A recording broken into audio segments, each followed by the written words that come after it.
김명수 기자, 연합뉴스에 따르면 방역당국은 코로나19 변이 바이러스에 감염된 일가족이 탑승했던 기내에서도 추가 전파가 일어났을 가능성이 있는 것으로 보고 접촉자에 대한 조사를 진행하고 있다. 정은경 중앙방역대책본부 방대본 본부장은 28일 온라인 정례 브리핑에서 기내 전파 가능성에 대해 입국 당시에 양성으로 확인됐기 때문에 기내에서 전염력이 있었을 가능성이 있다며 접촉자에 대해 추가 조사와 검사를 진행하고 있다고 밝혔다.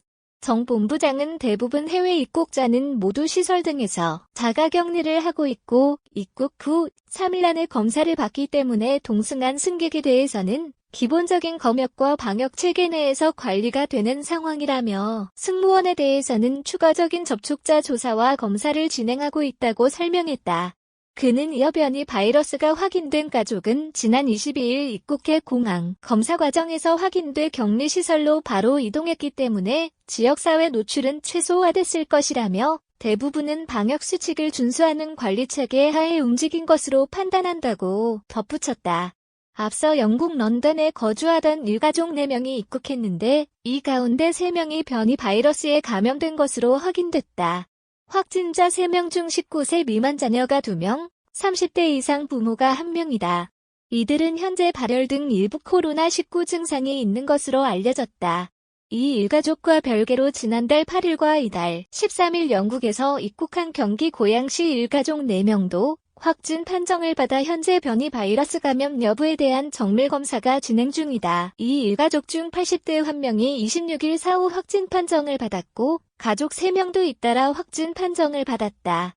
애초 일가족 가운데 이달 13일 입국한 3명의 경우 입국 뒤 곧바로 자가격리된 상황이라 지역 전파 가능성은 낮은 것으로 알려졌다. 그러나 온라인상에는 이 가족이 자가격리 기간에 거주하는 건물 엘리베이터를 이용했고 확진자가 복도에서 쓰러졌으며 당시 접촉한 이웃도 있었다는 목격담이 나왔다. 곽진 방대본 환자관리팀장은 관련 질의에 현재까지 그분, 사망자, 이 자가격리 기간에 격리 장소를 이탈했다거나 하는 보고는 없었지만 현재 이 부분에 대해 사실관계를 확인 중이라고 답했다. 한편 변이 바이러스 감염 여부를 확인하기 위해 바이러스 유전체의 모든 염기 서열을 비교, 분석하는 전장 유전체 분석은 지금까지 1,640건이 시행된 것으로 집계됐다. 방대본은 설명 자료를 통해 변이 바이러스 감염 여부를 확인하는 데는 전장 유전체 분석에 7일, 개통 분석에 7일이 소요돼 총 2주가 걸리지만 이번 사례가 긴급 사안임을 고려해 변이가 일어났다고 알려진 부위를 집중 분석하는 방법으로 분석 시간을 단축했다고 설명했다.